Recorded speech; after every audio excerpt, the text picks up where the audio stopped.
नमो तस् भगवतो अरहतो सम्मा सम्बुद्धस्स। बौद्ध भारत में आपका बहुत बहुत स्वागत है। सभी धम्म मित्रों को सप्रेम जय भीम नमो बुद्धाय। जातक अट्ठकथा का प्रथम भाग चल रहा है। इसमें 55वां जातक है पंचाबुध जातक। यो अलीनेन चित्ते नाती।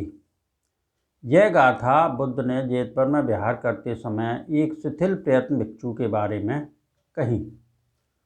वर्तमान कथा, इसकी वर्तमान कथा है। उस भिक्षु को बुद्ध ने बुलाकर, हे भिक्षु, क्या तू सचमुच प्रयत्न में शिथिल हो गया? पूछ भगवान। उसके भगवान सचमुच कहने पर, हे भिक्षु, पूर्व समय में बुद्धिमान लोग प्रयत्न करने के उचित स्थान पर प्रयत्न करके राज संपत्ति के लाभी हुए। कह शास्ता ने पूर्व जन्म की कथा कही। अतीत कथा। पूर्व समय में वाराणसी नरेश राजा ब्रह्मदत्त के राज्य करते समय बोधसत्व राजमहर्षि के गर्भ से उत्पन्न हुए। उसके नामकरण के दिन 108 ब्राह्मणों की सभी कामनाएं पूरी कर उनसे उसके लक्षण चिन्ह पूछे गए। लक्षण दक्ष ब्राह्मणों ने उसकी लक्षण संपत्ति को देख, महाराज, कुमार पुण्यवान है, तुम्हारे बाद राज्य प्राप्त करेगा, 5 शस्त्रों के चलाने में प्रसिद्ध हो, जम्बूद्वीप में अग्रपुरुष होगा, बताया। ब्राह्मणों की बात सुन कुमार का नाम रखने वालों ने उसका नाम पंचाबुध कुमार रखा। उसके सज्ञान 16 वर्ष का होने पर राजा ने बुलाकर कहा, तात शिल्प सीखें। देव, किसके पास सीखूं? तात जा गांधार देश के तक्षशिला नगर में दिशा प्रमुख लोक प्रसिद्ध आचार्य के पास सीख। यह उस आचार्य का भाग दक्षिणा देना कह सहस मुद्रा देकर भेजा। उसने वहां जाकर शिल्प सीख आचार्य के दिए हुए 5 शस्त्र ले आचार्य को प्रणाम कर तक्षशिला नगर से निकल पंचाबुधों से सन्नद्ध सुसज्जित वाराणसी के लिए प्रस्थित हुआ। मार्ग में वह श्लेषलोम यक्ष से अधिकृत एक वन में पहुंचा।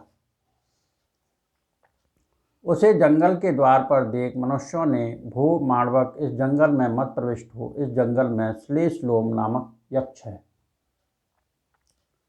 वह जिस किसी भी मनुष्य को देखता है उसे मार डालता है, रोका।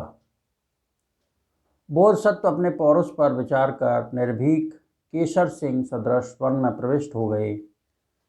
उसके जंगल में प्रवेश करने पर उस यक्ष ने अपने ताड़ जितना ऊंचा हो, उच्च भवन के शिखर सदृश सिर, चक्र रथ का चक्का सी परिमाण की बड़ी बड़ी आंखें और कंदल की कली सम बड़े दांत, श्वेत मुख, चितकबरा पेट और नीले हाथ पांव वाला स्वरूप बोधसत्व को दिखाकर, कहाँ जाता है? ठहर, तू मेरा आहार है, कहा।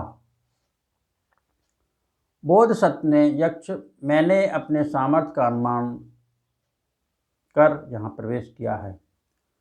तू संभल कर मेरे समीप आना, मैं तुमको विष में बुझे हुए तीर से बीनकर यहीं गिरा दूंगा।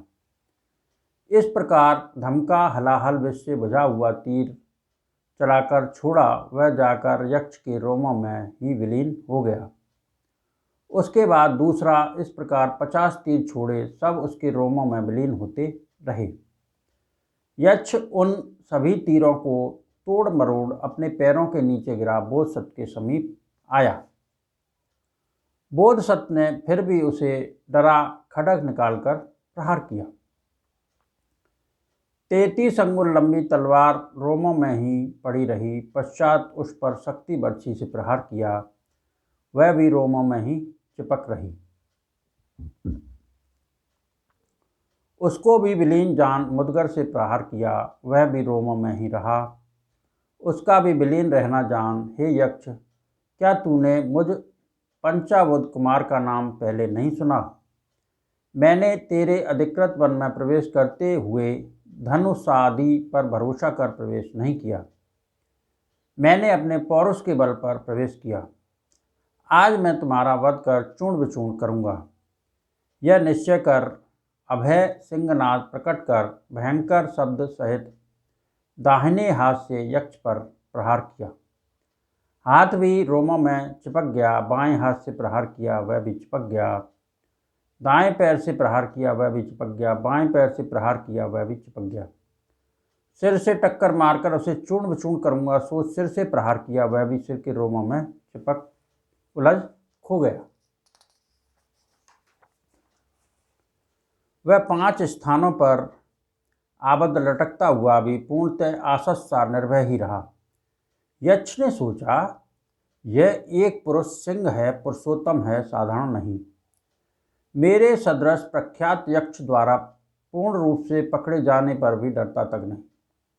इस मार्ग पर हत्या करते हुए इससे पहले मैंने एक भी ऐसा जन नहीं देखा। यह क्यों नहीं डरता? उसने उसको खाने का साहस न जुटाने के कारण उसने मांडवक, तू मरने से क्यों नहीं डरता? उससे पूछा। यक्ष, मैं क्यों डरूंगा? एक जन्म में एक बार मरना निश्चित ही है। मेरे उदर में एक वज्र आयुध है। यदि मुझे खाएगा तो तू उस आयुध को न पचा सकेगा। वह आयुध तेरी आंतों के टुकड़े टुकड़े कर तुमको मार डालेगा। इस प्रकार दोनों नष्ट हो जाएंगे। इसलिए भी मैं नहीं डरता हूँ। यह बोधसत्व ने अपने अंतस्थ ज्ञान आयुध के बारे में कहा। यह सुन यक्ष ने सोचा, यह मांडवक सत्य कहता है। मेरी कुक्षी इसके शरीर का मूंगे के बीज जितना भी मांस खंड न पचा सकेगी। मैं इसे छोड़ दूं। यह सोच मरण भय से भयभीत उसने बोधसत्व को छोड़ते हुए कहा, मांडवक, तू सिंह पुरुष है, मैं तेरा मांस नहीं खाऊंगा।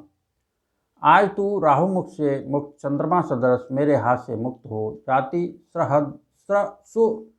हृदय मंडल को प्रसन्न करता हुआ जा। बोधसत्व ने कहा, यक्ष, मैं तो जाऊंगा ही, लेकिन तू पूर्व जन्म में भी कुकर्म करके क्रूर रक्तपाणी दूसरों का रक्त मांस खाने वाला होकर उत्पन्न हुआ। यदि इस जन्म में भी कुकर्म ही करेगा तो अंधकार से अंधकार में ही जाएगा।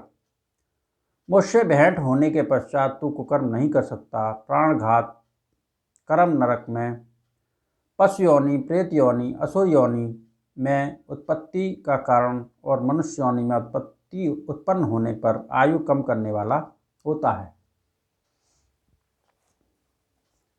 इस प्रकार 5 प्रकार के कुकर्मों के दुष्परिणाम और 5 प्रकार के सुकर्मों के शुभ परिणाम के बहुत सी बातों को से यक्ष को धमका, धर्मोपदेश कर, दमन कर, निर्विषय बना, 5 शीलों में प्रतिष्ठित कर उसी को उस वन प्रदेश का बलि